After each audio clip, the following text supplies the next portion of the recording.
Hello, everybody, and welcome to the Sunday Club in yet another episode for you. Today is, of course, a very serious topic, but we shall again discuss it with our unique insight. And of course, we have experts to discuss this subject, which is on the re-emergence of the Taliban.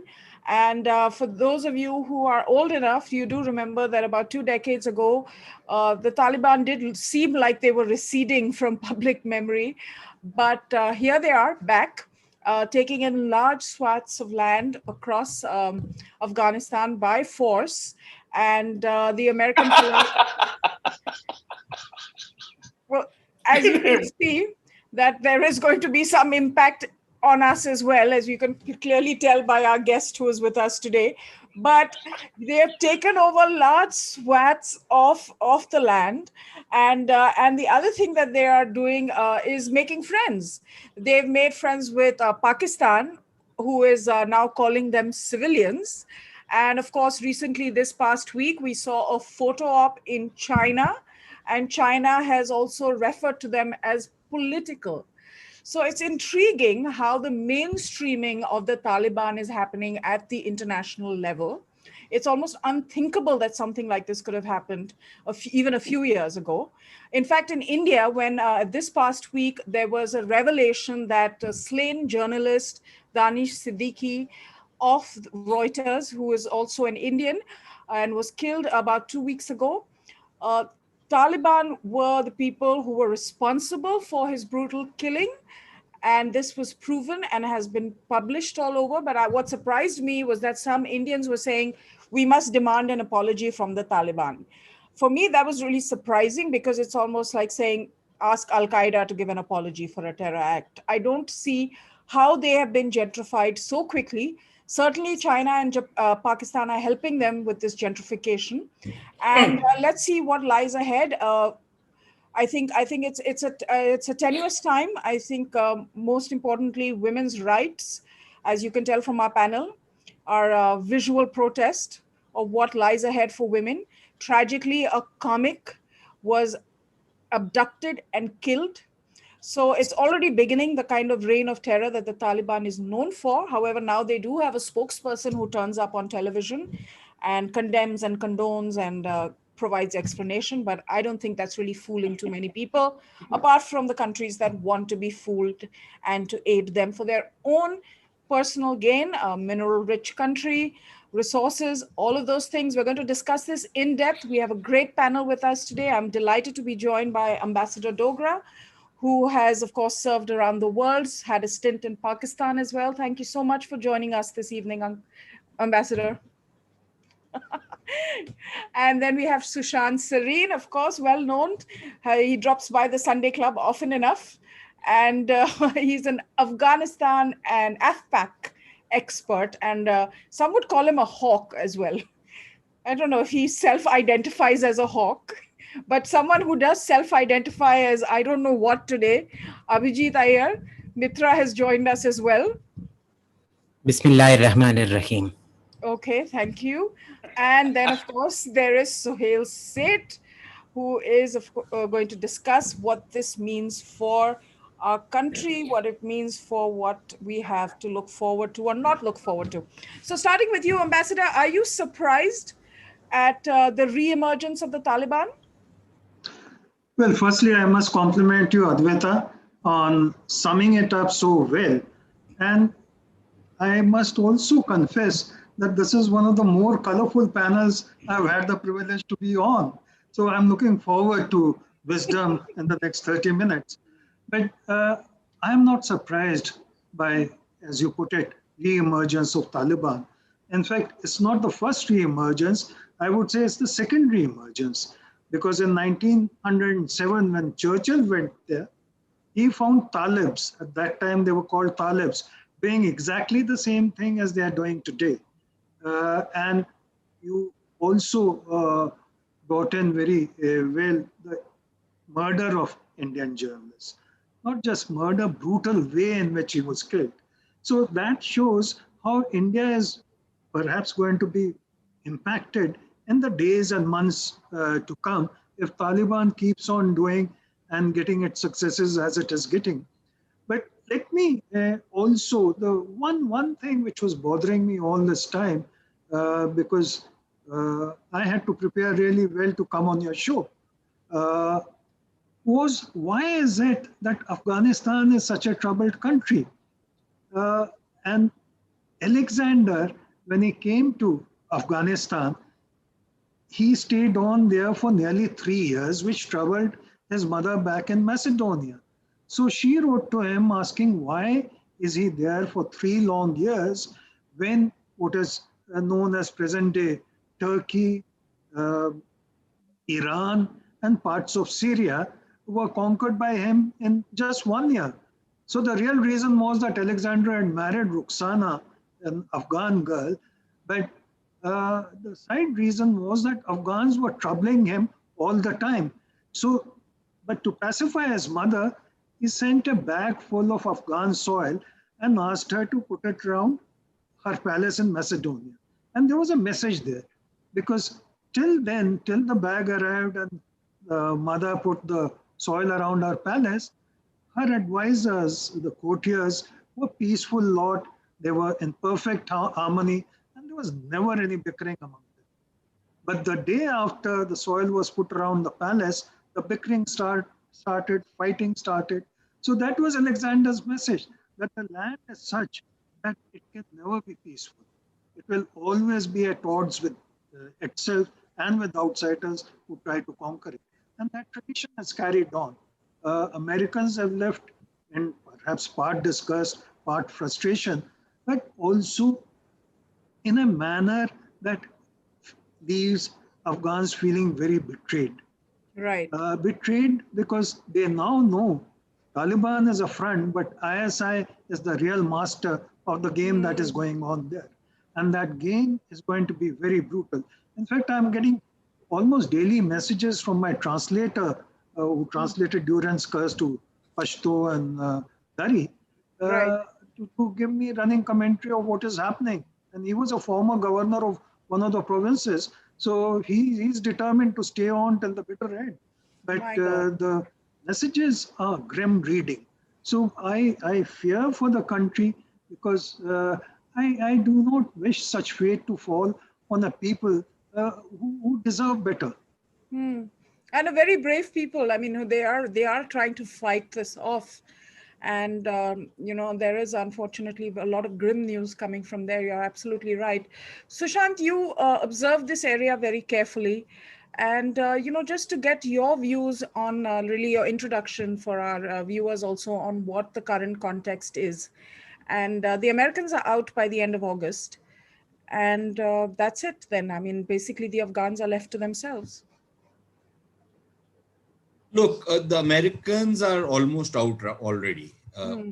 At their embassy and probably just a smattering of forces. Hmm.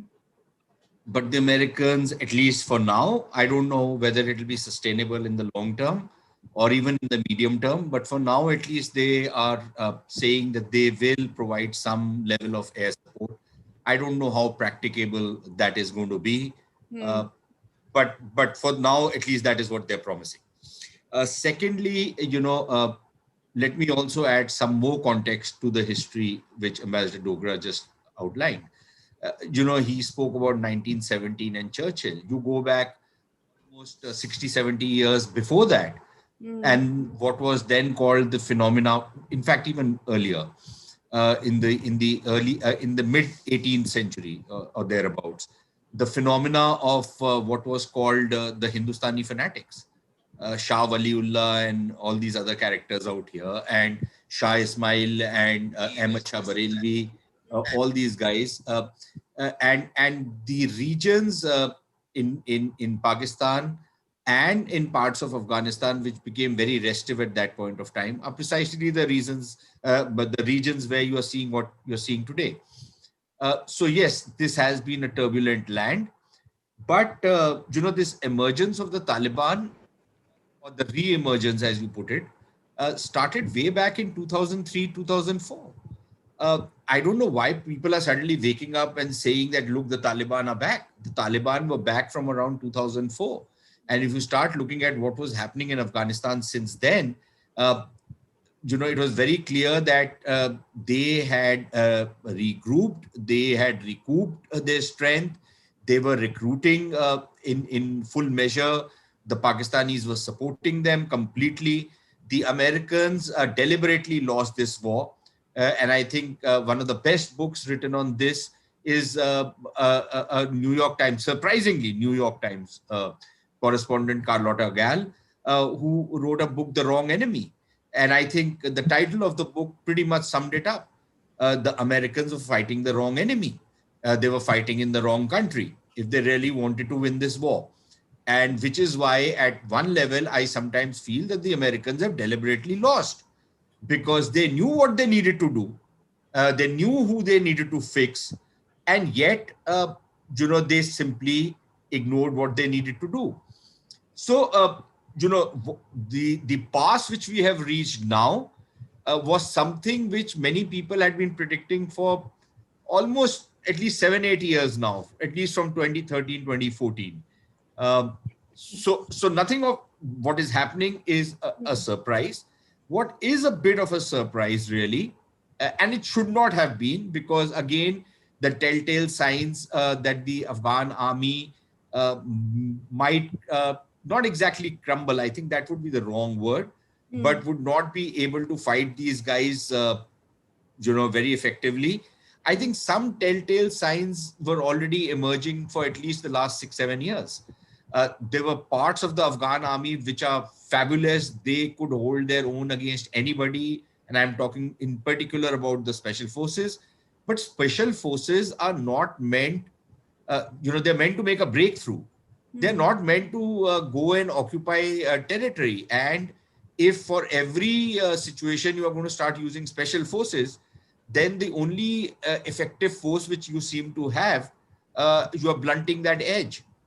So other than that, I think the way and we can, further on, we can discuss why the army has fared as badly as it is fared, or it is faring as of now. But I think some of those telltale signs were already there. Now, people chose to ignore it. People chose to look the other way. But people, and I will plead guilty on that, because even I thought that the Afghan army will be able to hold its own, provided the weapons and the money keeps flowing in, which is what the Americans have been promising. But there were a number of other things which have happened over the last few years. And I think President Ghani has proved to be a bit of a disaster.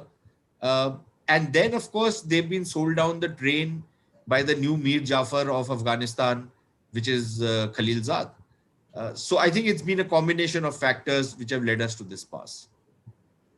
Thank you for your opening comments. Abhijit, I assume, I can't say for certain, but Abhijit, what do you what's the game here? When China invites them and gives them the red carpet treatment and does the whole photo op and everything, and then Imran Khan calls them civilians.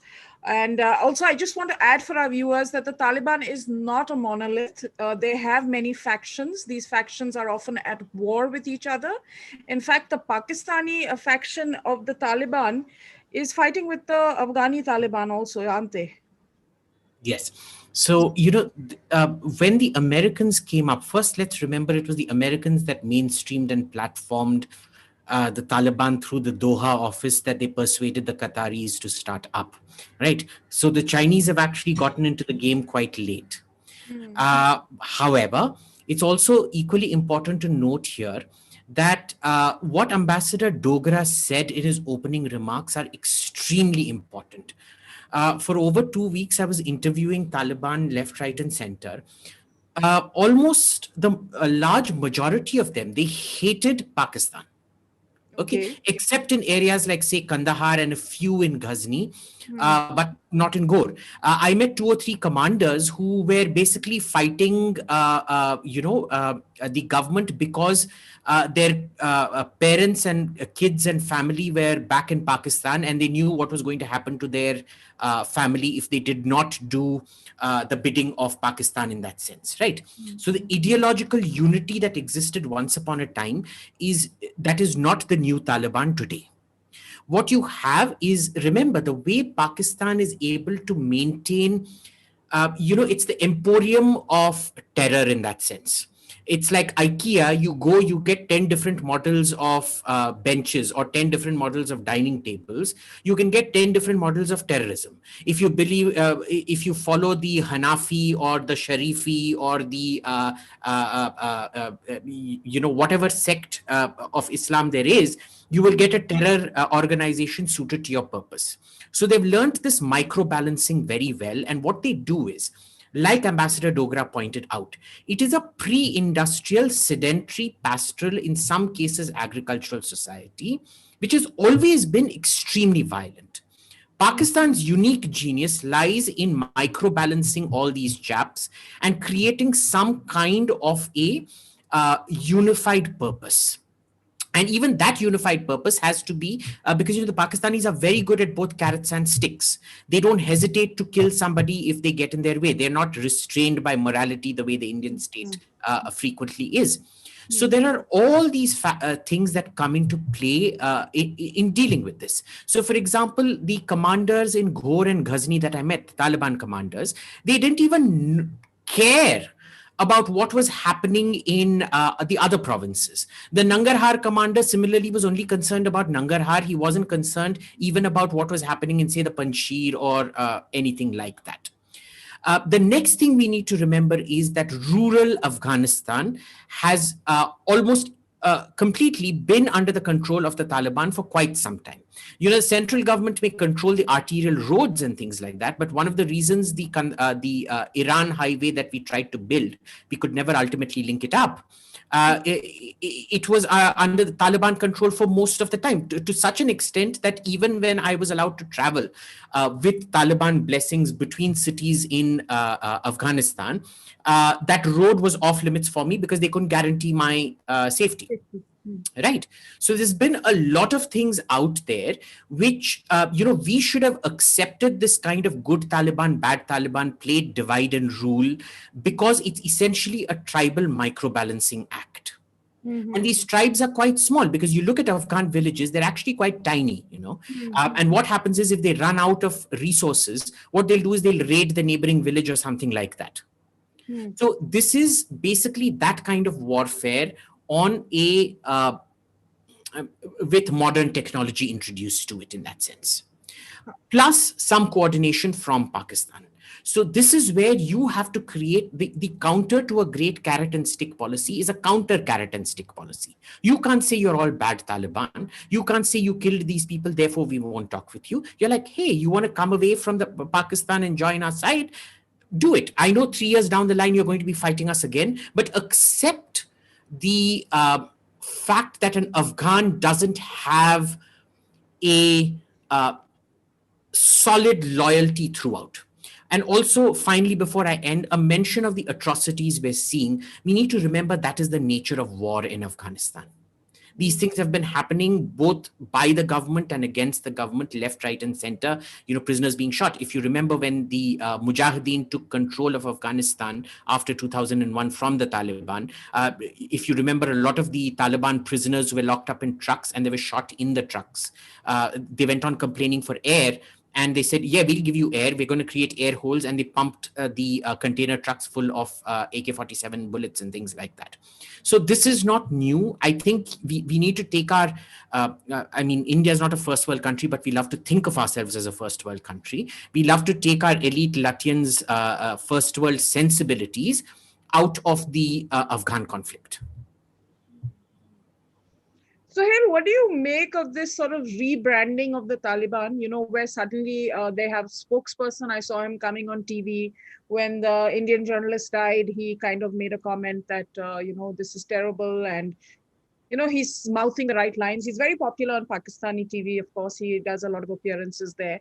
And then you see this, red carpet treatment in China, and certainly, a sort of felicitation of sorts and acceptance. What do you make of this? So Pakistan has been a rogue state for ages, but that doesn't mean they've had poor spokespersons. While at the height of war, conflict, they've always said the smart things. These are snake charmers and nothing else. Now, you can't have the devil reciting the gospel with such elan as these people do. So three things are happening. Number one, I mean, Sushant and Ambassador Dogra and Abhijit are the bigger experts. But from whatever we know of history, Afghanistan has always been invaded but never conquered. That is a testament to their resilience, their cruelty, perhaps, their die-heartedness. And I don't say their cruelty means all Afghan people. What I'm saying is the warrior tribes, or the warriors, as it were. Second is that the Taliban is seeking global legitimacy because they now have aspirations not just of control, but of governance. If you want to be a recognized government and move from warring lords and warring tribes and killers of ruthless variety to some semblance of legitimacy, you have to set the wheels in motion. And one of the things you need to do is create a counter narrative, even if it is fake. The third, they are now playing a game which is very unusual. They want to be the legitimate non-terrorist arm of Pakistan, as it were. So imagine Pakistan exists. They now want to be a better, a more holier version of Pakistan. It never happened because people will see through. You mentioned the horrific death of Danish Siddiqui. Why are we surprised? I mean, no one in India would have imagined, if they were sensible enough to say that, oh, he was just, shot and that's it. No. Cruelty exists in the Taliban in various forms. There is human cruelty, and remember, there is monumental cruelty, and pun intended. I mean, they destroy monuments with as much ruthlessness and cruelty as they do human beings. So I don't expect any changes. But what my worry points are three. Number one, Taliban is not Pakistan's problem. It is equally, if not more, India's problem. Number two, the Taliban will meet the Chinese, they will meet the Russians, they will be wooed by everyone. But I know for a fact that Taliban will also go to the highest bidder. The only problem is that the United States of America, which was always a great bidder at such type of auctions, has opted out. The third is you're allowing a free run of terrorism in this region, which will do two other things. One is there will be the need for monetary, funding, funding in terms of ammunition, equipment, blah, blah, blah. The second is holding countries and within countries its people hostage. And I don't mean in a kidnapping sense. I mean in a far graver and far more serious sense. So I think the Taliban is at our doorstep. We need to worry. It is not going to be a military response alone. It cannot also be a diplomatic response because they don't understand diplomacy. If they did, they wouldn't have done what they did to Danish Siddiqui. We have never been a country that has been at the forefront of harming them. My only point, and here obviously people like Abhijit, Ambassador Dogra, Sushant would be the bigger experts. For the outreach of Dr. Jaishankar to the Taliban through the Qataris is what people are saying. A, I don't know how effective it is. B, I don't know if it is yet another way of legitimizing what you shouldn't be legitimizing. See, it's very easy to get into bed with the Taliban and then justify to yourself कि अगर हम उनके साथ हैं तो हमें attack नहीं करेंगे. It will never happen. A leopard never changes its spots. So these are my pain points as far as the Taliban and its tenuousness within the region and specifically with India is concerned. Ambassador Dogra, how involved do you think the world is going to be after the Americans leave? I know Russia is watching, Iran is of course watching, and the Chinese have their own game plan because they have the Uyghur issue, and we know that the Afghanistan becomes the training ground for the most elite of terrorists that travel to other parts of the world. So what do you think the world is thinking right now as they're watching this, specifically these countries like we are there, Russia's there, Iran's there? Well, like all your questions, this is a profound, and I must say the thought of it is very disturbing because of the implications. But let me also say I'm so glad I am part of your panel because this has been a wonderful discussion so far. Everyone, Abhijit, Suhel and Sushant, of course, has given new ideas and very pointed ideas on what is wrong and what may happen in the future. Let me again bore you with a bit of history, personal history. The day after 9/11, I was in Central Asia and Tajikistan, Uzbekistan, and so on. And I was meeting the top leadership, presidents and prime ministers. And actually, the subject was, and they were very perceptive. They said that, look, America is going to bomb the hell out of Afghanistan, but they'll be making a huge mistake because they will be destroying the branches, whereas the roots of terror are in Pakistan. Till they attack that, America is going to be frustrated however long it stays there. That's exactly what has happened. So, and Abhijit made the point that when he went to Afghanistan, he found that one commander didn't know what the other commander was doing. That's very useful because that is part of, as I understand it, ISI's game plan. Because last time around, they made Taliban too powerful, Mullah Amr and so on. This time, they want it fragmented and perhaps even more. And that is why they are not giving single authority to these commanders or their top commanders. And their personnel, ISI personnel and Pak Army personnel are also embedded in all the major operations. And one more thing which struck me was that just like we did in Bangladesh during the Bangladesh operation, that we avoided the major cities in the first go, went around the countryside, conquered it, and then went for the cities. Taliban is adopting nearly the same tactic, and that's a slightly disturbing thing. Suhel made the point about India approach to Taliban. I think that's very useful because there's been a lot of heat and I think unnecessary discussion, perhaps criticism also, of why we didn't approach Taliban earlier, why we must do it now, probably fall down at their feet and so on. It is not going to get us anywhere because Taliban is not an entity which is all by itself. It is ISI and Taliban is the mukhota as far as India is concerned. So whatever we might do, whatever we might try, Taliban will be smiles perhaps, if at all they are, but they are not going to give any give to India, especially at a time when they are on the ascendant, because ISI does not want India anywhere near Afghanistan. And they've made it clear. Their leaders, whether it's Imran Khan or Qureshi, have shouted from the housetops, we don't want India, get out of Afghanistan. Your main question was, what about the role of Russia, China, USA, if it has any remaining role, India and Pakistan? And Iran. The role there really is Pakistan, Russia and China. China already has commercial stakes in terms of mining interests, especially in copper. Russia has got its revenge, at least in an indirect way, by America being booted out of Afghanistan.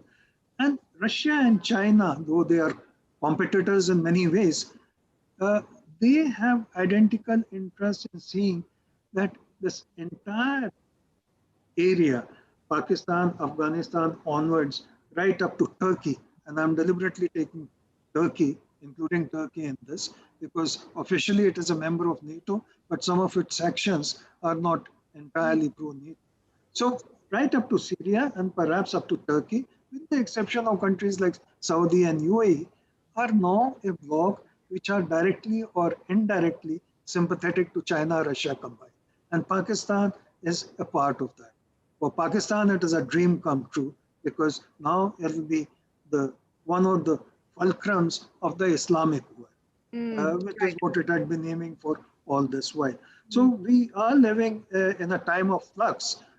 Let's see how situation develops. But your point and Suhel's direct comment about India not gaining very much by reaching out to Taliban at this time, I think is very perceptive. Sushant, Pakistan and the ISI hand in this kind of an open secret. Why do you think that there, like Ambassador Dogra rightly pointed out, I mean, the thing that had to be done was to kind of take Pakistan to task. Back in the day, like we're talking 10, 11, 15 years ago, when the Taliban was re-emerging again, but nothing of that sort happened. We had Hillary Clinton kind of make that comment about snakes in the backyard sort of allusion. But really, I mean, the business continued and continues to this day. Look, that's a bit of a mystery because let's face it, uh, if the Americans wanted, they could have made mincemeat out of Pakistan. I think part of the reason was that because their supply lines were running through Pakistan, and in 2011, even that stopped for about 6 to 8 months. But other than that, and they were at that point of time using the northern route, but uh, that wasn't very practicable. And then once they had started having a problem with the Russians and the Russians leaned upon the Central Asians, then the northern distribution network wasn't practical anymore. So I think one was, of course, the G-locks and the A-locks running through Pakistan, which are still operating. But if the Americans wanted, they could have really tightened the screws. So it's a mystery to me that the US did not bat an eyelid while imposing sanctions on, say, a big power like the Russians. And yet, when it comes to a country like Pakistan, they are like, to use a term that our friend Anand Ranganathan uses, what is that? A wet cat behind a lamppost. It's almost like that. And even now, some of the statement, and I'm just going by what is appearing in the public domain, some of the statements coming out of Washington seem to suggest that they still harbor hopes that the Pakistanis will do something nice and do something decent in Afghanistan. And for the life of me, I can't understand where that is coming from. But having said that, I think I need to make a couple of points, which will be probably contrarian to what my other colleagues on the show have said. Number one, what will the world do? Look, the fact is that for now, the Iranians think they can do business with the Taliban. I don't see for how long they'll be able to do business because there are fundamental problems between the Iranians and the Taliban.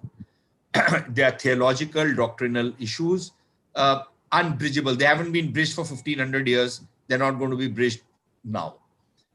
So I think that as you go forward, you will see some of that re-emerge. The Russians and the Chinese believe, and they have been sold this line, the Russians less, the Chinese more. In fact, the Chinese have been lobbying for support for the Taliban informally until now, when they are now formally supporting the Taliban. But I think the killing of those Chinese engineers in Pakistan has given them a bit of a shock. And one of the reasons why the Taliban delegation went was that first the Pakistanis had been summoned, that you have been selling this thing to us, that the Taliban will not affect our interest. But now the Taliban are clearly hitting out at us, not the Taliban, but a faction of the Taliban, which are very closely aligned. And I don't agree entirely that there are multiple factions in the Taliban, and I'll come to that in a bit. So the thing is that I think that was a bit of a wake-up call for the Chinese. But for now, I think the Chinese are backing the Taliban, partly because the Pakis are backing the Taliban. And the Russians will continue to do it until the Russians feel that the Taliban are, or the Taliban are giving some support, sanctuary to terrorists from Central Asia, which start directly affecting Russian interests. Suhel said, the Taliban are our problem and they are at our doorstep. He's right, but not in the way he said it. The Taliban on our doorstep are called the Pakistanis. So I think we need to be very clear on that count. And frankly, what goes down in Afghanistan has two impacts on us. One is, of course, a direct impact through the Pakistanis, terrorist training camps and stuff like that. The other is a somewhat indirect impact, which is the fact that terrorists and militants and radical groups around the world are going to be majorly enthused by what they see as a huge victory of the Taliban. This is something people like me have been pointing out for over a decade now, but who gives a shit? The fact is that that is the second impact which we will have out here. And I don't think, we should rest on our laurels that, the Indian Muslim is not going to be impacted. That's utter nonsense. We will see that impact. We saw it in the 90s. We saw it in the early 90s when the first wave of terrorism hit Kashmir. We saw it in the mid 90s when the Taliban took over Kabul, and we saw another spike inside Kashmir. We might see yet another one. I think we should be prepared for that. A couple of points more I needed to make. I know I'm taking too much time. No, not at all, please. On the tribal society, I have a slight disagreement with what Abhijit is saying. Yes, Afghanistan remains a tribal society, but remember one thing, that the tribal order has been turned on its head. The tribal order rested on certain clans and then what are called the elders or the influentials of the tribe. The Taliban, both in Pakistan as well as in Afghanistan, have systematically undermined that tribal order. So the tribe remains, certain loyalties remain, all of that remains. But that hierarchical order within the tribe, that has been turned on its head. So the old rules do not work anymore. Also remember that there was, individual commanders could be doing whatever they are doing, but there is an ideological underpinning to this entire thing, which is the driving force. It's not that the Americans have not killed enough Taliban. They have. But there is a certain underpinning which keeps driving people to go and fight, whether it's partly it could be pressures and, the other things which the Pakistanis do. But some of it is coming from within. And then, of course, I think the one point which I wanted to make was, there is this conspiracy theory even in Pakistan that the Americans have left in a hurry. They want this whole region to go up in flames. Again, like I said, it's a conspiracy theory. But some parts of it might eventually come true, which is Taliban and the Chinese, for example, given the way that the Chinese treat Muslims and the contempt which the Chinese have for Muslims, that conflict is likely to come up, and the Afghanistan becomes an area for the Americans, a playground for the Americans going forward. And finally, so like I said, this is a conspiracy theory, but it's one of those conspiracy theories which are quite tantalizing. And finally, on this whole thing of factions within Taliban, look, one point of disagreement again, the Taliban are very diplomatic in their own way. They're not diplomatic in the way Ambassador Dogra is a diplomat. They don't follow that model of diplomacy, but in their own way, don't underestimate the cunning of these people. Please remember that the Taliban, and Abhijit is right, the Taliban have no love lost for the Pakistanis. But do not read too much into many factions in Taliban. As of now, the Taliban is a consolidated whole. It is a big, there will be some differences and some problems within any organization, right? But as of now, they are working to a purpose. The Pakistani Taliban are nothing but a phalanx of the Afghan Taliban.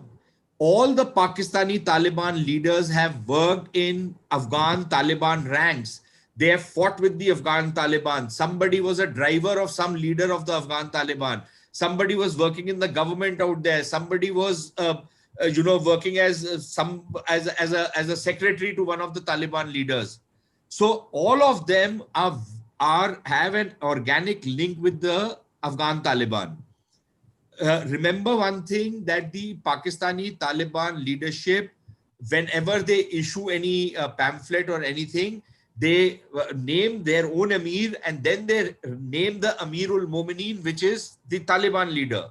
So they acknowledge the suzerainty and the primacy of the Afghan Taliban. So they are one and the same. The Pakistanis have always known it, but they have, the principal contradiction argument would often come in, which is why they continue to tolerate the Pakistani Taliban until they could not any longer. I don't see the links between the Pakistani and the Afghan Taliban getting severed, just as I don't see the Afghan Taliban throughout the Al-Qaeda or any of the, Afghanistan is like a petri dish of terror groups. So I don't see them do any of that. So I think we need to be very, very careful on how this thing is going to play out going forward. I do not see the Pakistanis will gloat for now, but eventually I see some kind of a conflict coming in. And when that conflict comes in, I think that's why I'm saying we should not be reaching out to the Taliban. I think we've reached out at a low level, official level, probably at the level of some intelligence guys, but not at the political level. That has been denied completely and categorically. But some low level lines of communication have been opened. But going forward, maybe a couple of years, I think we should be patient. Eventually, if things start settling down, there will be problems and we will get in Afghanistan again. So I think we need to hold our horses. We do not need to be in a rush. And I think the real politic argument is to treat Taliban like pieces of shit until we decide that we can make use of them. Yeah, because this what between you and Ambassador Dogra, what we've understood so far is that this is a very transactional arrangement, even with the parties ostensibly in cahoots. Advaita, देखिए, long years back, somebody had said about the Afghans that you can rent them, you can't buy them. तो rental काम चल रहा है अभी, खरीदारी तो किसी की भी नहीं है. Abaya, or should I say Abhijit, I am sort of from the India perspective, I'm wondering, today we had that terrorist, or was it yesterday, Lambu, who was killed, who's again from Pakistan and has had his sort of cut his teeth in the Afghan war and things like that. My question is, the training all takes place in parts of Afghanistan, and then they are dispatched to the valley.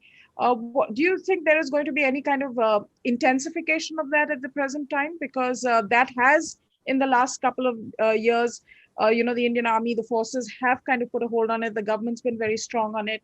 But going forward with this new equation that's developing and this brotherhood of sorts, do you think we see? I'm going to be very cold and calculating here. Unfortunately, when the shit hits the fan proverbially in Afghanistan, it is best for India for the shit to remain on the fan, which is to say for the pot to keep stirring, because otherwise what happens is that, the additional division of the Pakistan army that a certain general spoke about to Benazir Bhutto, it gets diverted to Kashmir and India. Remember in 89, the entire thing in Kashmir blew up when the jihad against the Soviets stopped and all that additional divisions, quote unquote, were directed against India, right? Now, even here, we need to remember that even for the last 70 years, we have only had an Afghanistan that has been hostile to India for 2, 3, 4 years maximum in between. The Mujahideen, when they took over from the Taliban, were anti-India, but then they became pro-India because they realized, Pakistan is the real enemy. Right? Now, the thing here has been, I should qualify because I think Sushant misunderstood what I said. Who really thinks that Masood Azhar is his own boss? Who actually thinks that Syed Salahuddin is his own boss? They're not. The ISI chief is their real boss. The issue is because you can rent them, you can play them one off against the other, and you can make them do dokabazi or whatever to the ISI every now and then. Right? So you exploit the tactical advantages, keep the pot boiling. Like the French president François Mitterrand used to say, my strategy is to have lots of tactics. It's like that. You have lots of tactics because that is all you can do in this situation. But the scale of American mismanagement that Sushant brought up is monumental. And there's two reasons. One is Pakistan is amazing at playing its cards in Washington in a way that India is not. Right? We tend to be too moralistic in certain things. But then look at it this way. You had 3 different supply routes. One was through Pakistan, one was through Iran, and one was north, which depended on the Russians. Between Bush and Trump, they alienated the Iranians, so one chip down. Between Biden and Obama, they completely alienated the Russians, so that was another chip down. To the extent that the Russian negotiator in Afghanistan, Zamir Kabulov, I am convinced is an ISI agent. He's definitely on the take in some kind of way from the ISI because he has been doing obnoxious things in Afghanistan Afghanistan. He also made a ridiculous statement at one point of time, a few years back, where he said the solution to Afghanistan lies in Kashmir. You solve Kashmir, Afghanistan will be solved. And this is a guy that we have not been able to get out of the Kremlin. And this guy has been a noxious viper since day one. He has been playing games. He's completely compromised to the ISI. So what has happened because of this cumulative mismanagement is the default choice was always Pakistan. And the guts that, Richard Armitage, I think it was, who was the big stout boxer looking man who was Secretary of State in George Bush's time. You remember he called up Musharraf and told him, you will let us in or we'll bomb you to the Stone Age. Nobody after that had the guts to do that, because what happens is you start making friends, you then start believing the same hogwash over and over and over again. And the problem is, this is where in America institutional memory of betrayal is not transferred, because you want to keep putting on a brave face. But then also look at it from this point of view. In that sense, the American plan was deluded from day one. To take a pre-industrial pastoralist, sedentary pastoralist, violent society and turn it into a model South Asian country with women's rights, homosexual rights, parliamentary democracy and all that nonsense, you had to be on serious levels of crack, heroin or something to be thinking that. In a sense, what happened was, the Allies, Churchill specifically did not want to kill the German high command. He specifically did not want to kill Hitler because most of the German cabinet were they were all dosing on heroin and they were compounding their mistakes. In a sense, that is exactly what was happening with the US cabinet.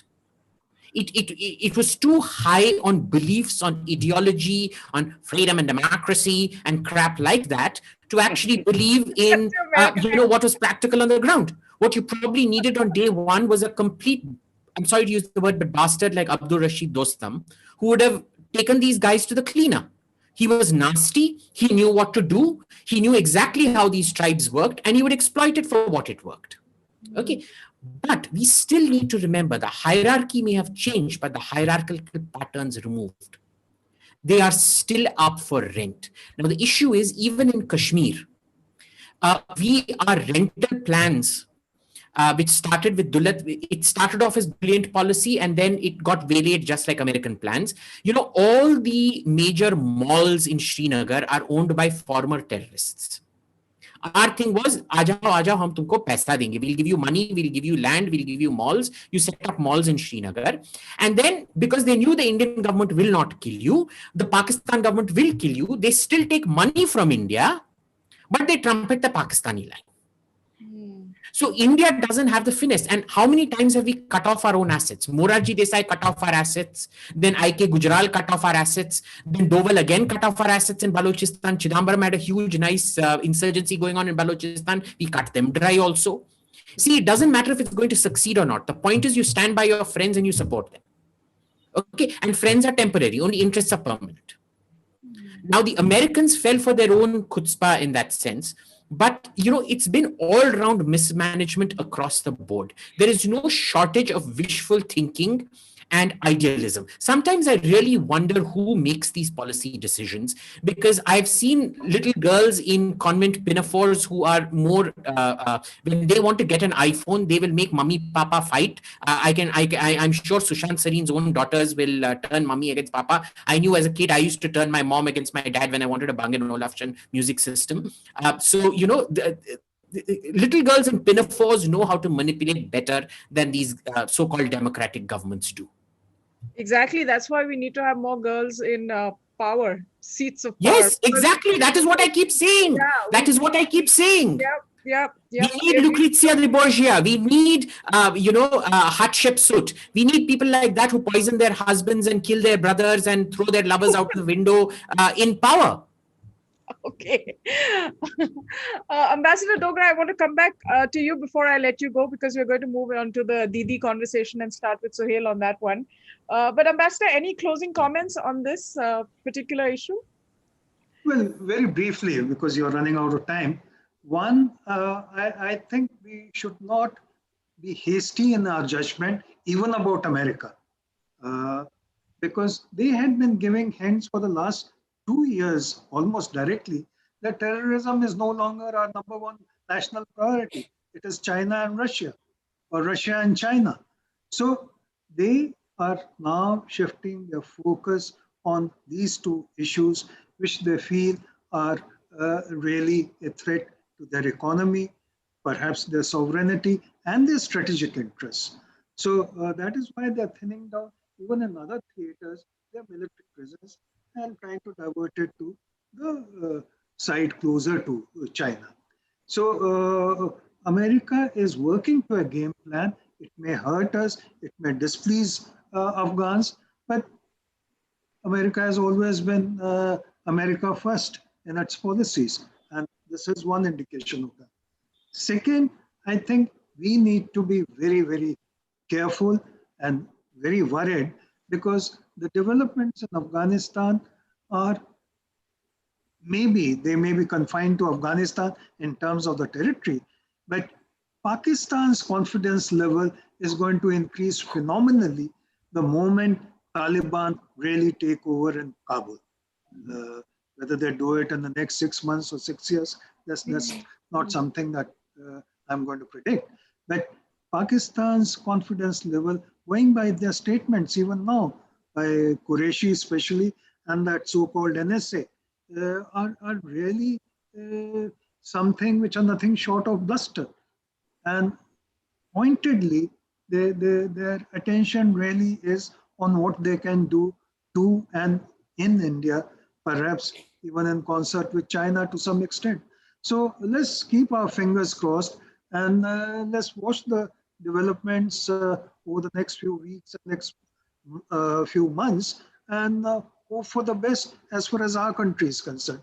But thank you once again. It's been wonderful because you are, I think, a very, very mature and responsible anchor, which is quite unusual in present day media world. So thank you, and thank you to your wonderful panel too. We've been so well behaved thanks to your presence. You don't know what this gang is like on every other Sunday, but once you exit and we start talking about Didi very quickly in the last couple of minutes, you'll see our true colors emerge. But thank you so much. Thank you, sir. Thank you, sir. I hope you do come back to the Sunday Club. Thank you, Ambassador. Thank you. And Suhel, on to you. Calcutta. Didi is bringing Kolkata to Delhi, and she is arrived in New Delhi this week.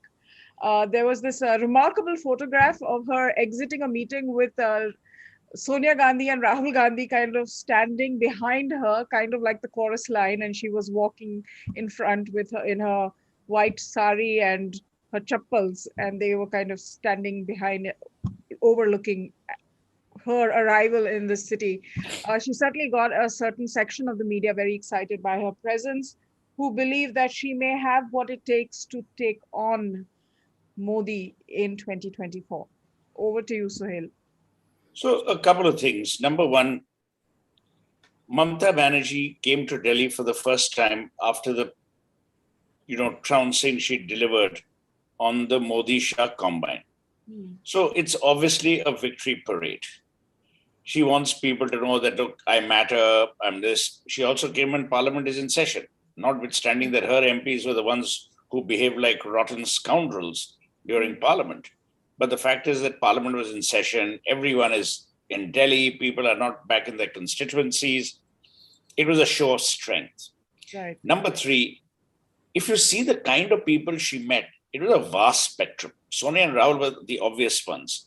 But then, she met Javed Akhtar and Shabana Azmi for that cultural inflection point. I don't know why or what it will achieve. But she then met the so-called liberal media, which obviously extolled all her virtues.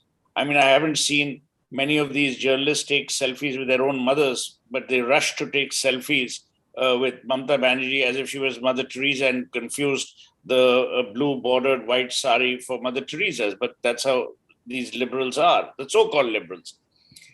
Third, I think she was attempting to scare Modi. But remember one thing. Modi has pan-India appeal.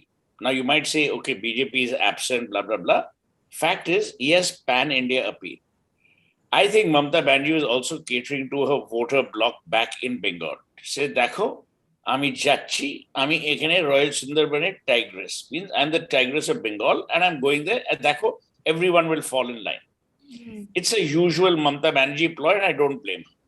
So all the guys in TMC, all those guys in Bengal, Modi ke dila, means we gave it to him, we gave it to him.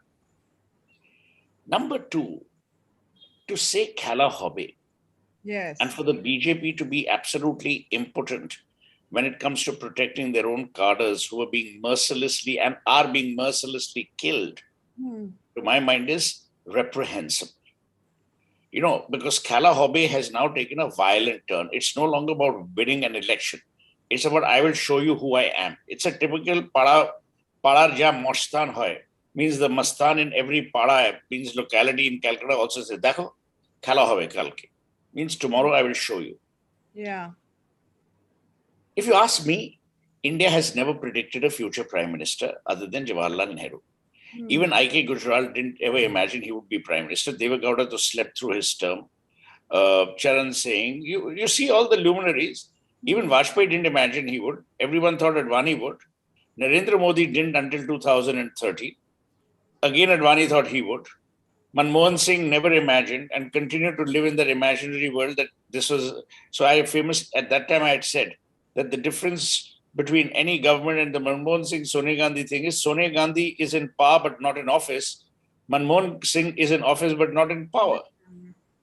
So, you know, we've had a litany of people. Even when Indira Gandhi became prime minister, it was actually Morarji Desai's turn, which came many, many years later. You know, Suhel, I was reading Rashid Kidwai's book, and he made an interesting observation that back in, I think it was 2000, before Mahathir Rao Sandhya passed on, there was an opportunity where there was a discussion about who would be prime minister. And Manmohan Singh emerged as the front runner back then as well. Can I tell you, Rashid is a great author, but sometimes fiction marries fact. I mean, you know, Mars fact. So I don't believe in that thing. Manmohan Singh was always the quintessential bureaucrat. All he wanted was government housing till he died, which now has been guaranteed because prime ministers can continue to live until they die. So, you know, let's understand. Also, for Rashid Kidwai, it must be said that Narasimha Rao, who never imagined he'd be prime minister, Narasimha Rao's first choice for finance minister was I.G. Patel, not Manmohan Singh. It's just that I.G. Patel chose Baroda over North Block. Yeah. So, I don't think people who are saying, oh, Mamata Banerjee will be the next prime minister and all, will she be the unifier of the opposition? That too, no. Remember one thing, the Gandhis are not going to give up power that easily, even extended power. If they can't get it, they will play spoil sports. So don't imagine that Mamata Banerjee will have an easy sail. And remember, there are quiet satraps, the Naveen Patnaiks of the world, Stalins of the world. Do you think they're going to just say, ha, Mamata Didi, you lead us? Social meetings don't guarantee you political patronage or political power. I can come to your house and have a cup of coffee. That doesn't mean you will give me all the earnings from this show. You know, so let's not confuse optics for reality. This is an optics visit. And whenever she visits, she will do something crazy, which is fine because that's her brand of politics. And she was telling people, oh, I'm going there, let's see. Now, if you notice, after meeting the Prime Minister in an official meeting at Lok Kalyan Marg, there was nothing that she uttered. Now, some jokers started memes where they're showing Modi bending and, you know, doing namaste and all. Now, obviously, there's a height difference here. But people said, oh, dekho, Modi jhuk gaya. He has never met any other chief minister. The only other chief minister he could bend for would be Yogi because, again, of height. So people are also attributing a lot to her so-called power. She's another chief minister who has won and done a great job, commendable job. And she's now milking it. It'll last for another 3-4 months. Once the UP election heat gathers, people will forget this. Right. Right. I agree with you 100% on that. And let's remember that she did win her own seat in the recently concluded West Bengal elections. That's still something that's she has to make sense of or do what she needs to do. I found it interesting that, some of the journalists were even saying that Abhishek Banerjee is, coming of age. And so, to me, it was that same narrative, just another dynast in another political party who now everyone is heralding as the next leader to watch out for. But Abhijit, if you recall, in Bengal also, prior to 2019, when they had that, I think it was outside the Victoria Memorial, where they set up a stage and everybody came down, all the entire opposition came down, and Rahul Gandhi famously did not turn up. And they all held hands and raised them high up in the sky and said, we're going to challenge Modi. So it's not like we've not seen this before. It's kind of a rerun of the same playbook, isn't it? See, it's a rerun of the same playbook, and it's also a sort of, there are two forces at play. One is the power differential and the other is the power equality. Now, if you assume that, as I suspect Yogi is going to win big in the UP election, in the next, let's say he does something very bad or Modi does something very bad and the BJP is going to lose seats or whatever for the 2024 election. At most, you would see SP getting about 30 to 40 Lok Sabha seats. That is pretty much, if Mamta consolidates her power, the maximum she can get is 40 seats. Okay, if she wins every single seat in Bengal. Same with Stalin in Tamil Nadu. You add Pondicherry to it, you're looking at about 40 seats. So this is the equality of power here. Right. So they're all going to be within hitting distance of each other. And so between Stalin, Akhilesh and Mamta, who's going to be the leader then? Right. So there will be this fundamental disagreement, number one. Number two, there is the power differential and the automatic ways in which you undermine. Asaduddin Owaisi's power depends entirely on the Muslim vote. And in order to become a big person, he has to cave out a Muslim vote bank, and therefore he fundamentally has to keep undermining Akhilesh, Mamta, and Stalin. Right? If he ever goes into Tamil Nadu, that is. He hasn't so far, but if he does. If Mayawati needs to be part of this, Mayawati, as far as I can tell, is completely wiped out. She can never be in the same bandwagon as Akhilesh Yadav, because remember, the oppression of the lowest caste is done by the middle castes. Right? So it's usually Yadav on Dalit kind of thing that happens out there. So that's really not going to fly either. So there are so many fundamental contradictions out here where, see, it's very easy appearing on stage. Translating that into, translating a dance drama, why do we go to movies? Because it's a brief suspension of disbelief. Before you had movies, you had theater and drama that was done on a stage, which is what you're seeing. Translating that into reality is virtually impossible. Then you have all the other issues to do with this, which is Rahul Gandhi himself. After what he's just pulled off in Punjab, out of his 52 seats, he's already lost about 10-15 seats out there. Because nobody in their right mind will see Congress winning anything when the party is under Navjot, but the government is under Captain. Right? So you're again brought yourself down to 44, and it takes a prize idiot, a truly prize idiot, to bring it down to that level. Okay, you've essentially betted on an untested, disloyal commodity over a tested, tried, winning, multiple Derby-winning racehorse. Okay, so there is this problem. Then there is this complete apathy wherein the sense of noblesse oblige that family has. Disloyalty to me is disloyalty to the party and to our ideals. Now, how are you a threat? Rahul thinks he's a threat. The reality is he's seen as, Pluto or Donald Duck from Disney cartoons in BJP headquarters. I would say he's the second, he's even over Amit Shah in terms of his campaign value. The BJP star campaigner list is Modi, Rahul Gandhi, then Amit Shah. Okay, Rahul Gandhi is, I am telling you, at least 40 to 50 seats. Modi may be responsible for taking the BJP as a party over 160 votes in general. But Rahul Gandhi is the fellow who has ensured that the BJP will be and always remain an absolute majority party. तो अगर ऐसे एक joker को आपने अपना अध्यक्ष बना के रखा है, and he is अध्यक्ष whether he is अध्यक्ष or not, let's be clear about that. It seems to me the only thing he's interested in is perpetuating family rule. The problem is he seems to live on Twitter. He seems to think Twitter influence translates into real life influence. So now he's on Insta also, quite active. So which may be, but see, Insta is again not going to win you elections. The very fact that you take somebody like Sanjukta Basu and make her the deputy editor of the National Herald or whatever should tell you what is happening. It's very good. The Congress always looks after its own. It always ensures a revenue stream for those who support it. The problem is when the caliber of your support is coming down, and what are you going to end up doing? Say Kumar Ketkar, how many votes would he have actually brought the Congress? He used to come and make a fool of himself on TV and they made him Rajya Sabha MP. That was something that could have been given to a much more vote-winning candidate who lost. No, they won't even do that. What do you expect? There's failures, there's power differentials, there's power contradictions, and there is too much power equality. Now, each individually would be okay to overcome, but when you take all four together, it is, it's like a bad cook adding bad ingredients. You can make a good omelette with without onions, I guess.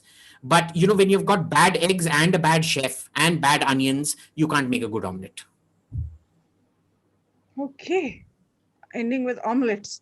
Sushant, I've really wanted to ask this question, and since we have you here and we're talking about West Bengal, I just want to know, a win for Mamta, what does that mean for our border issues along that border and the kind of, I know the drug trafficking, weapons trafficking, exit entry routes for a lot of terrorists. What does her win mean in terms of the security establishment's challenges in that area for the security? Look, if you have a hostile, and not just a hostile chief minister, but you have somebody whose entire politics is based on, for want of a better word, minority appeasement, then of course you have a very serious problem on your hands. And as was discovered with the number of Bangladeshi terrorists who were caught in West Bengal, and perhaps not enough were caught, you have a police force, and this is a bit of a mystery to me, that how come IPS officers who are actually, whose jobs are run by the government in the center, how can they defy the central authority? I find it amazing, and you have a central government which is not able to exert its authority. Do you remember Modi was a very powerful chief minister, but do you remember how the government, and you did not have such a powerful government in the center, but do you remember how that government hounded Modi and the people who were close to him and the officials who were close to him? Does anybody even remember that period, that 2011 to 2013-14 period? The kind of propaganda that was carried out, and Modi was not even able to defy the diktats which were coming from the center at that point of time. And yet you have, for the last 2 terms, you have a very, very powerful government, at least on paper, but which is not able to assert its authority against recalcitrant chief ministers. I think there is something very seriously wrong in the way this whole system is operating. And I think they really need to look at, how they're running this whole show. Again, there are very serious questions of national security involved, because while we have a friendly government in Bangladesh, as friendly as can be, even so, there are serious problems if you have as porous a border as you have with Bangladesh. And then your own central forces, for example, BSF and all, you really need to tighten the belt out there as well. You need to crack the whip out there, because a lot of the hanky-panky happens at their level. So to blame it all on Mamata Banerjee would not be fair. But given the kind of politics she represents, I think there are serious implications on that. But having said that, does she have a pan-India appeal? I think her kind of crazy is not very palatable in rest of India. And I remember, she had come with a lot of fanfare. I don't remember the exact time. Maybe it was 2014 or something, or 2013. She came with a lot of fanfare in Delhi and she wanted to make a splash in Delhi. And she was wanting to have a presence in Delhi. And she held a rally in Ramlila Maidan. And I don't think there were more than 200 people who attended that rally. Right. So let's see, let her hold a rally out here. Modi goes to Bengal, at least he gets 5 lakh people coming to his rally. Howsoever he might have, got them together. He does create a buzz wherever he goes. I mean, definitely. I mean, there's let her go to Punjab and create a buzz. Let us see what her pan-India appeal is. Let her go to Tamil Nadu and create a buzz. Let her go to Kerala or Karnataka and create a buzz. And let's see how that works out. And look, the thing is that in politics, ego is huge, no matter who it is, right? Even a Chhot Bhaiya block development officer level guy knows the pecking order, and people who he thinks are on par with him, he has a lot of ego with them. He might be a pussycat in front of somebody who's more powerful than him, but on par, all these guys know, and I think Abhijit made the right point that Akhilesh Yadav, is no spring chicken.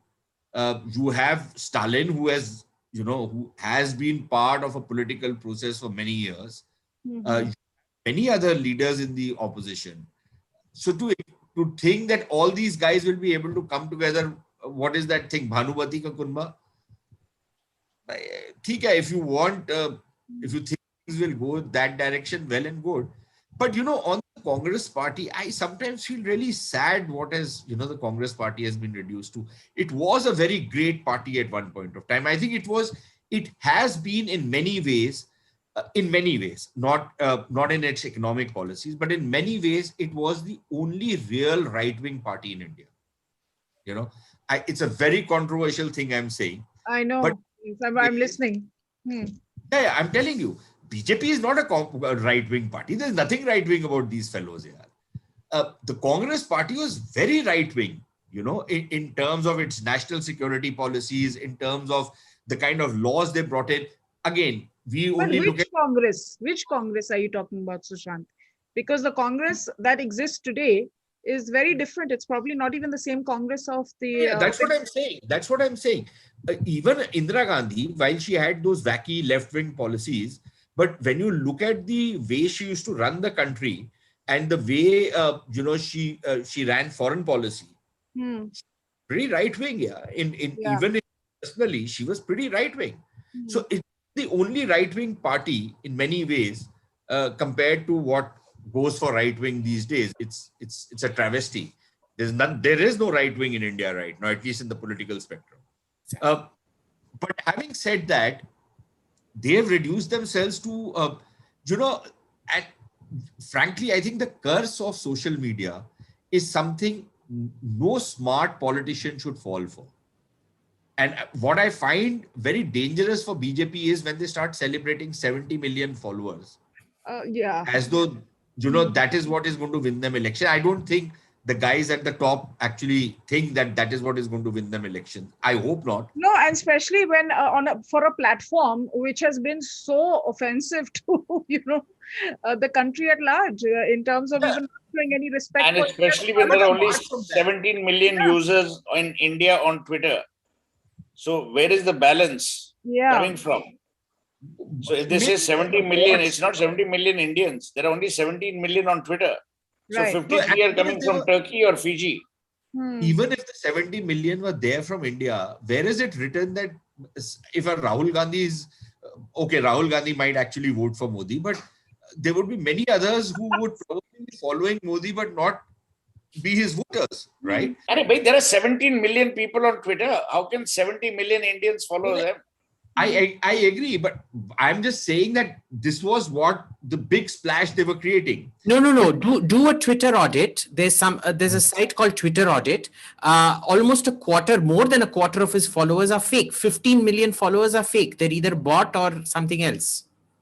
Yeah, but even then, even if he then has 55 million, that's hell of a bloody lot. No? Yeah, and it's just the fact that Twitter has been so disrespectful to even India's parliament that I don't think I would want to celebrate kind of. Why should you expect Twitter to be respectful? Because they are in other countries. They do appear when they are summoned. Because the other countries crack the whip. Where are you cracking the whip? Yeah. Here you had Ravi Shankar Prasad till he was sacked. Every day he would say, I'll take action, I'll take action, I'll take action. Ultimately, Modi took action against him. Think about it. And mind you, the people that were blaming Ravi Shankar Prasad, now that Ravi Shankar Prasad is gone, where is the action? That's Nothing. That's also true. So clearly the problem was from the top. It wasn't with Ravi Shankar Prasad. No, the problem. No, but look, I don't want to get into the Twitter debate. Yeah. But my problem with social media is that when you think, and we are seeing it in Afghanistan, for example, that you can be a keyboard warrior and you can rave and rant against the Taliban and say that my forces are going to win. But at the end of the day, damn it, you have to bloody win that battle on the battleground, yaar. No space. So politics has to be done on the ground. It doesn't have to be done on Twitter. And people who think that by, a smart ass tweet, that is what your politics, you're reducing it to, then I'm afraid you've lost the plot. Yeah. Politics is to go out, pump flesh, get your hands dirty, get your feet dirty, get your clothes dirty, be with the teeming masses, connect with them, do or do panch banao. That is the name of the game. Right. But if we just, tweeting and making a smart ass comment and think that is what, and all your, camp followers and your hanger on and your lataks and what have you, in so-called media, नहीं ऊपर लटके हुए हैं ना इनके कंधों से लटके हुए, they find their support from that. All these characters, keep lauding and keep creating news on the basis of a tweet. Yeah. Imagine that is what politics is going to be. That's not it, yaar. You like his politics, you don't like his politics. Look at a Stalin, look at a Jagan Mohan Reddy. I might not have any, brief for him. You look at this fellow, Akhilesh Yadav. They go on the grassroots level, they're traveling, they're meeting people, they're all over the place. They're meeting all kinds of people. Whether they are successful or not successful later on, I don't know. That is the name of the game. Right. Where is that happening in the Congress party? Who is a mass leader in the Congress party today? Who is the vote getter in the Congress party today? I think Captain Amrinder Singh, but they seem to be clipping his wings. So, जो mass leader होगा तो उसको तो पहले काटेंगे ना. So it is that just as wars in Afghanistan cannot be fought on Twitter, politics in India cannot be done on Twitter. Right. There are a bunch of questions that have come in, and I'll quickly ask them. I'll list them all. I need to, Advaita. I need to run. Yeah, I know. Then I have to go to my sister's house for dinner. Yeah. So. Okay. Then I'm not. What is she making? Yeah. I can't tell you. Hurry! So rude. I have been promised mutton sandwiches and eclairs by this man, and he's never delivered. I just had them the other day. Yeah. Sorry, I presumed your gender, Sushant. I didn't mean to presume your gender. Kevin does. Which eclair? No. Jelly Jimnana. Acha. Elitist love and all that. So I want to apologize to our viewers. We couldn't get to the questions today. They're for Sushant and Abhijit. I'm going to forward it to them so that they can answer them on Twitter. Yes. And Suhel also has a question also. There's one for you as well. What is that? Yours is, if anyone wants to leave, they can leave because Suhel looks like he has time. Okay, I'm I just want to finish it. I don't have time on Twitter. What is the question? Yeah. What does Suhel think of aggressiveness of BJP? Is it now in passive mode or non-existent? No, I think they have aggression when it comes to elections, but otherwise they're non-aggressive. If they were aggressive, you'd have seen quicker, swifter action against the Amazons, the Flipkarts, the Walmarts, people like Twitter. These guys, see, the problem with the BJP is it's always looking like wanting to be like the Congress. So they want the same approval, they want same peer approval, all of that. That's the sad part. Yeah, from the same people who support. They're the poor man's Congress. Just a very, very successful version of it, because I think, they're on a strong wicket and they're doing something right, and it's working with the public, and coming to, the elections that are coming in 2022 and 2024, like you rightly pointed out the other day, you think they're going to win. So there will be I have said this before, I will say it again, risk everything I have. Yogi Adityanath will be Uttar Pradesh's next chief minister. And Narendra Damodar Das Modi will be India's next prime minister. I went for the swearing in in 2019, and it was an incredible experience. But I didn't go for any swearing in. It's a waste of lovely. time. There's no point going for a swearing in unless you're outside the Rashtrapati Bhavan, and Prime Minister Modi goes up on stage and says, "Yeah, that's all emotional bhakt stuff." I would never go for a swearing in unless I'm being sworn in. Well, I think it's lovely that he opened it up to the general public, people like me, normal people who can. Yeah, but you're a well-known author, right-winger, all of that. So anyway, to come back to the point, I think it's very certain that these two will be back, no matter what you say. But in the process, I think both are in a very quaint situation. One, which is the Prime Minister at times is in denial that there has been damage to his image, or the perception has really, taken a deep dive. All the good work that the party has done, actually the government has done, has never been up in the public domain. And similar is the plight of Yogi Adityanath. So what has happened is, when you inject religion into a citizenry narrative, that is what then throws up. Because see, people tend to remember conflict more than they remember resolution. So if you continue to embark on conflict and conflicting issues, then that's what people remember. And I think that they need to change. So that question was from Ashutosh, and the next one for you is from Chaitanya, who's saying, Suhel sir, there have been arguments that RCEP might increase competition and bring better quality products from domestic suppliers. What are your thoughts on this? I don't know. You don't know. Okay, that's a quick thought. All right, then. Thank you so much. We had very good viewership today. So I want to thank everybody for tuning in, and we'll be back, of course, next week with another topic, another discussion. So Suhel Seth will join us then as well. And your questions, we'll take the rest of them then. Thank you so much, and have a great week.